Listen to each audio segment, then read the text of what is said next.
WBSSC 2025 অর্থাৎ SSC 2025-এর notification প্রকাশিত হওয়ার পর থেকে সর্বত্র বইয়ের দোকান এবং বিভিন্ন অফলাইন অনলাইন কোচিংগুলোতে তারা বিজ্ঞাপন দেওয়া শুরু করেছে। সেক্ষেত্রে ছাত্রছাত্রীরা কিছুটা হলেও দিশেহারা, তারা গাইড নেবেন কি নেবেন না সেই নিয়ে বিভিন্ন প্রশ্ন সকলের মধ্যে আসছে। তো সাধারণত যে প্রশ্নগুলি সর্বত্র আসে বা সকলের মনে আসা স্বাভাবিক, সেই রকম কয়েকটি প্রশ্ন নিয়ে কিংবা অনেকেই আমার কাছে যে বিষয়গুলি জানতে চেয়েছে সেই রকমই কয়েকটি খুব সাধারণ বিষয় নিয়ে আজকের এই পর্বে আলোচনা করছি। গাইড ছাড়া কি এসএসসি পাস করা সম্ভব? যদি এক কথায় বলি তাহলে বলবো গাইড ছাড়া এসএসসি পাস করা সম্ভব, কিন্তু গাইড ছাড়া যদি এসএসসি পাস করতে হয় তাহলে তোমাকে বেশ কয়েকটি বিষয় কিন্তু মনে রাখতে হবে। যদি নিজে থেকে সেই চর্চাগুলি করতে পারো তবেই তোমার গাইড ছাড়া পাস করা সম্ভব। যেমন তুমি নিয়মিতভাবে অনুশীলন করতে হবে এবং এই অনুশীলনের সময়টা কিন্তু নিজে থেকে বের করতে হবে, অর্থাৎ নিজে থেকে একটা নির্দিষ্ট সময়সূচি তৈরি করতে হবে। আমি নিজের চেষ্টায় পড়ছি বলে নিজে থেকে সময় বের করতে পারছি না বা যখন মনে হচ্ছে তখন পড়ছি, এই বিষয়গুলো করলে হবে না। নিজের থেকে একটা নির্দিষ্ট রুটিন তৈরি করতে হবে এবং সেই নির্দিষ্ট রুটিন তৈরি করে কিন্তু নিয়ম মাফিক পড়াশুনো করতে হবে, তবেই কিন্তু একার পক্ষে এটা সম্ভব, না হলে কিন্তু একার পক্ষে সম্ভব নয়। তবে গাইড যদি নিতেই হয় বা যারা গাইড নিয়েছো তাদের ক্ষেত্রে আলাদা ব্যাপার, কিন্তু যাদের ক্ষেত্রে গাইড নেওয়া সম্ভব নয় সেই গাইড নেওয়া সম্ভব নয় একাধিক কারণে হতে পারে। কেউ কর্মক্ষেত্রে রয়েছে কিংবা কেউ আর্থিক সঙ্গতির কারণে সম্ভব হচ্ছে না, ইত্যাদি ইত্যাদি কারণে অসম্ভব হতেই পারে। যাদের সম্ভব হয়েছে তাদের প্রসঙ্গ ছেড়ে দিলাম, তো তারা প্রস্তুতি নিলে অবশ্যই তারা সফল হওয়ার ক্ষেত্রে একটু এগিয়ে থাকবে বা চেষ্টা করবে। কিন্তু যারা গাইড নিলেন না তারাও যে বিষয়টাতে পিছিয়ে থাকলেন বিষয়টা তা নয়। অবশ্য মানসিক দিক থেকে যদি ভেঙে পড়ার ব্যাপার না থাকে, অনেকে এমন ভাবতে পারে যে আমার গাইড নেই তাহলে স্বাভাবিকভাবেই তো আমি পিছিয়ে রয়েছি।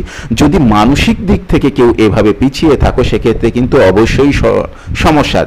মানসিকভাবে কোনোভাবেই পিছিয়ে থাকা উচিত নয়। গাইড অবশ্য এখন বিভিন্নভাবে পাওয়া যায়।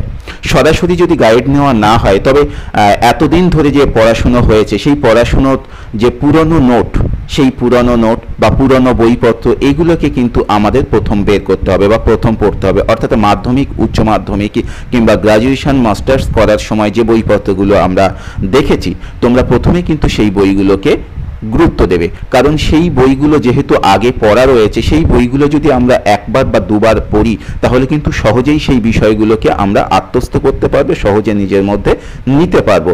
তাছাড়া এখন ইউটিউব থেকে বা ফেসবুক থেকে বিভিন্নভাবে তথ্য সংগ্রহ করা যায়, সেই তথ্যগুলোকে সংগ্রহ করা যেতে পারে। তাছাড়া গাইড যদি না থাকে সেক্ষেত্রে কিন্তু কিছুটা হলেও সেই পয়সাটাকে কাজে লাগিয়ে বেশ কিছু বই কেনা যেতে পারে। তবে নোট বই কেনার পাশাপাশি অবশ্যই সাহিত্যের ইতিহাস এবং ব্যাকরণের যে অংশগুলো রয়েছে তার জন্য কিন্তু পুরনো কিছু বই অবশ্যই দেখা উচিত।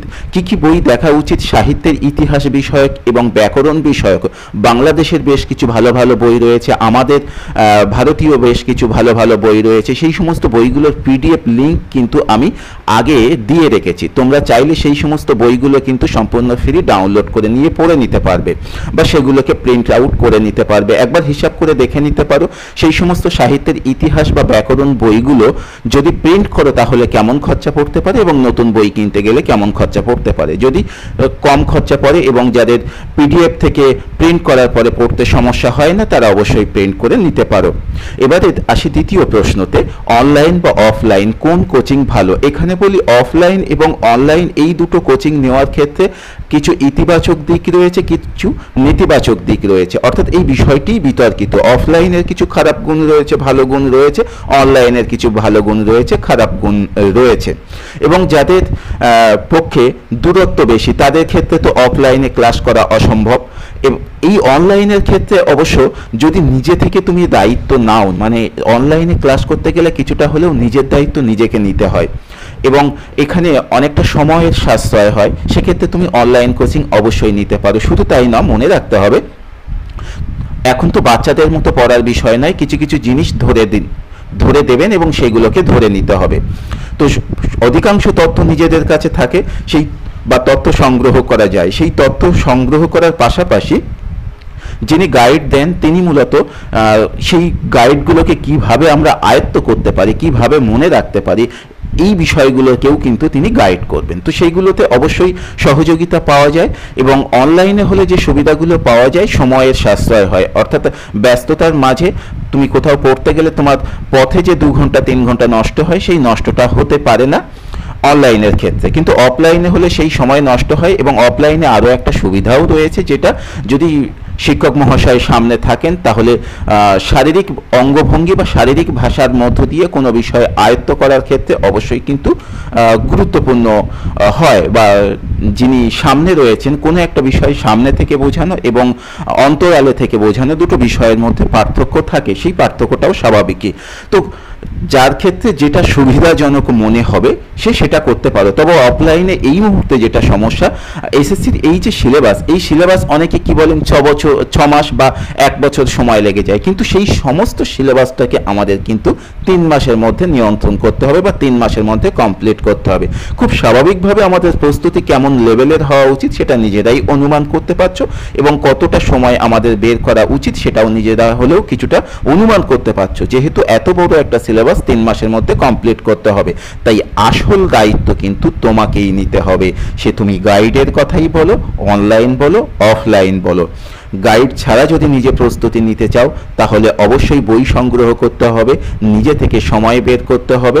যদি বন্ধুদের মধ্যে একসঙ্গে করে গ্রুপ স্টাডি করা যায় সেটা অবশ্যই ভালো, এবং প্রচুর প্র্যাকটিস সেট দেখতে হবে। এখন প্র্যাকটিস সেট অফলাইনে অ্যাভেলেবল, অনলাইনে অ্যাভেলেবল, এবং অনেক ভালো ভালো চ্যানেল রয়েছে যারা সত্যি খুব ভালো পড়ান এবং ভালো নোটও দেন, সেই সঙ্গে ভালো কোশ্চেন সেটও তৈরি করেন। সেই সমস্ত মক টেস্টগুলো একটা নির্দিষ্ট সময় বের করে ফলো করা যেতে পারে। এবার কিভাবে শুরু করব, আজ নয় কাল শুরু করব এইরকম একটা পরিস্থিতি হয়ে রয়েছে, কিংবা অনেকের এইরকম পরিস্থিতি যে কর্মক্ষেত্র থেকে সময় বের করা যাচ্ছে না, এটা অবশ্যই সমস্যা, কিন্তু তার মধ্য থেকে শুরু করতে হবে। তো কর্মক্ষেত্রের পাশাপাশি নিজে থেকে সময়টা বের করতে হবে। যারা ফুল টাইম সময় পাও তাদের ক্ষেত্রে বলবো এই সময়টাকে কাজে লাগাও। এবং কমন বিষয় যে বড় বড় কোচিং সেন্টারগুলোতে তোমাকে কিন্তু যদি চায় 10 দিনে তোমার সিলেবাস কমপ্লিট করে দিতে পারিস, কিন্তু সেই নোটসের পরিমাণ এত বেশি হয়, তুমি তার মধ্য থেকে কতটা নিতে পারলে সেটাই কিন্তু আসল বিষয়, এবং বিষয় সম্পর্কে তোমার কতটা স্বচ্ছ ধারণা থাকলো সেই বিষয়টাও খুবই গুরুত্বপূর্ণ একটা বিষয়।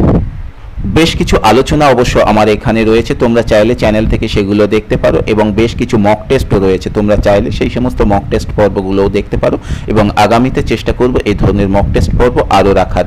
সকলের জন্য শুভকামনা রইল। আজকের আলোচনা এখানেই সমাপ্ত করলাম। ধন্যবাদ সকলকে।